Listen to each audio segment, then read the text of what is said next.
Et comme convenu, nous accueillons à présent sur ce plateau Jean-François Nativel, le président de l'association Océan Prévention Réunion. Bonsoir Monsieur Nativel, Bonsoir. Merci d'être avec nous. Vous êtes de retour du Brésil où vous avez assisté la semaine dernière à une grande conférence internationale consacrée au risque requin dans la ville de Recife. C'est une station balnéaire qui a connu, comme la Réunion, de nombreuses attaques de requins. On va en parler dans un instant, mais d'abord un mot sur le changement de saison. L'hiver est en train d'arriver avec un peu d'avance. Est-ce que vous craignez, vous, qu'on ait dans les prochaines semaines une reprise des attaques ? Mais écoutez, nous, on est bien évidemment très attentifs à ce changement de saison parce qu'il faut savoir que chaque année, c'est à cette période qu'on constate les premières attaques. L'année dernière, le 8 mai, avec Stéphane Béramel. Donc, on renouvelle, on profite de ce passage ce soir pour renouveler le message de prudence à l'ensemble des personnes qui vont dans l'eau encore. Parce que vous pensez qu'il y a une baisse de la vigilance. Vous voyez par exemple des surfeurs qui retournent à l'eau imprudemment, d'après vous? Mais écoutez, c'est la 4e saison d'attaque. On a à chaque fois le même schéma. On a une période d'attaque. Après, on a une baisse de vigilance et là, malgré l'arrêté d'interdiction que l'État malheureusement ne fait pas respecter, eh ben on constate de plus en plus de monde qui vont à l'eau et il faut savoir que le risque n'a pas été réduit du tout à l'île de la Réunion. Depuis 3 ans, il est même plus fort que jamais. Je vous donnerai juste un exemple. Le 19 juillet 2013, 4 ministres s'étaient réunis et avaient décidé un plan d'urgence renforcé sur le risque requin. Et rien n'a été fait ? Rien, quasiment rien. Ils avaient annoncé la pêche de plusieurs dizaines de requins. Pour l'instant, on a juste 3 ou 4 requins qui ont été pêchés. Donc il y a une espèce de flou artistique autour des mesures. Beaucoup de gens sont persuadés que les choses avancent. Il y a quand même des choses qui sont faites. Il y a des choses qui sont expérimentées, c'est différent, c'est-à-dire que là, si on est sur un temps de l'expérimentation, c'est aussi aux usagers de prendre un peu leur mal en patience. On ne peut pas aller trop vite, mais là, c'est vrai qu'au bout de 3 ans de gestion, 3 ans d'expérimentation, on peut s'attendre quand même, on aimerait avoir un petit coup d'accélérateur parce que, justement, si j'étais au Brésil, là-bas, on a l'expérience de 20 années d'interdiction, 20 années d'études scientifiques.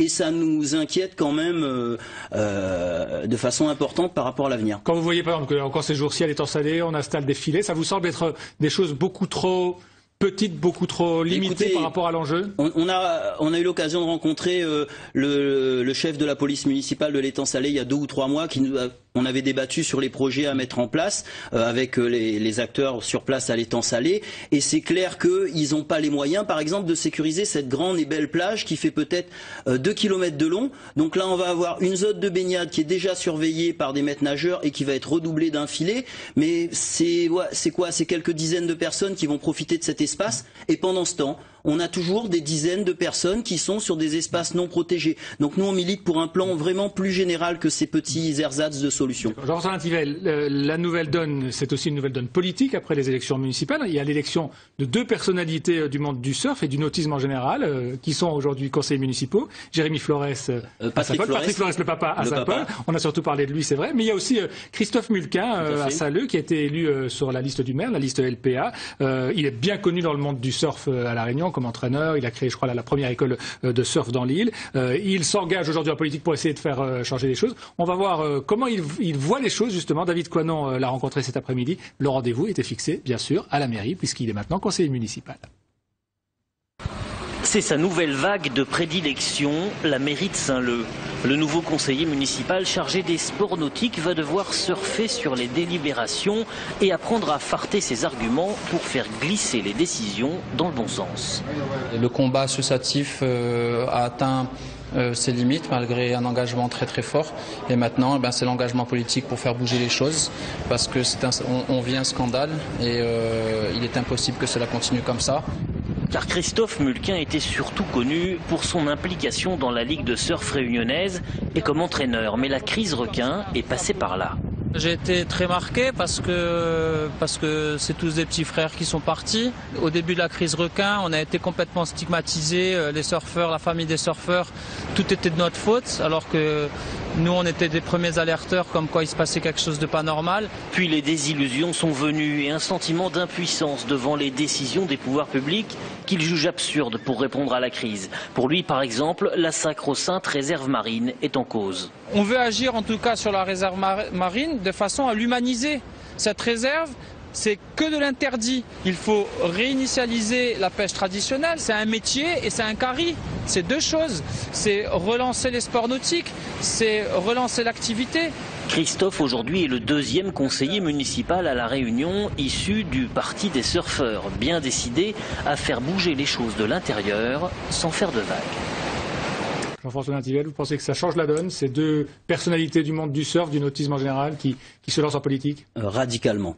Parce qu'il faut savoir que les représentants de la mairie de Saint-Leu et de Saint-Paul sont ceux qui siègent dans différentes instances, que ce soit le conseil d'administration de la réserve marine, que les organes décisionnels sur le risque requin, que sont le C4R ou le CO4R. Donc avoir dorénavant autour de madame la sous-préfète, par exemple, monsieur Mulquin et monsieur Flores, c'est quelque chose de radicalement différent. On avait besoin d'un engagement politique de personnes du nautisme.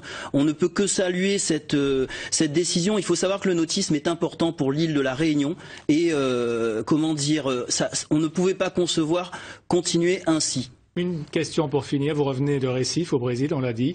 Est-ce que vous en arrivez avec des idées neuves? Est-ce que vous avez entendu des idées qui pourraient régler le problème à La Réunion? Alors écoutez, la plupart des situations, des problématiques dans le monde ont été abordées, ainsi que celle de La Réunion. Je peux vous assurer que nous sommes à la pointe de ce qui se fait en termes d'expérimentation et d'engagement. Le dispositif Drumline, actuellement expérimenté à Saint-Paul, a été plébiscité. Même Monsieur Serré a dit que c'est le moyen le plus efficace à long terme pour sécuriser à l'île de la Réunion.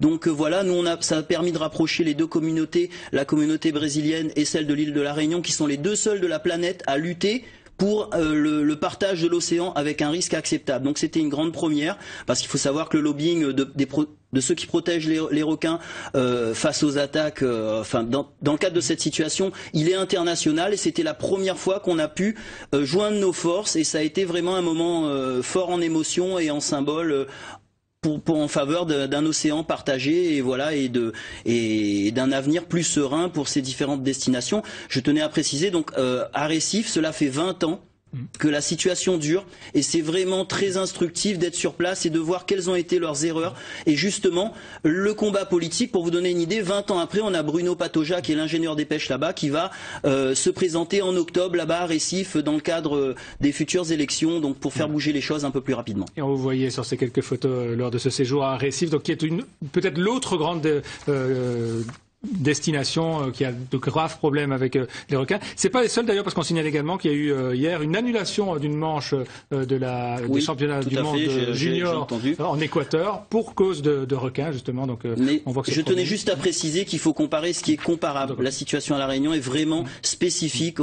Elle est quand même assez exceptionnelle. On compare souvent avec des grands pays comme les États-Unis ou l'Australie. C'est vraiment malhonnête ce genre de comparaison. On doit conclure. Justement, on va partir maintenant dans un des pays du surf. Je vous remercie d'avoir été avec nous ce soir.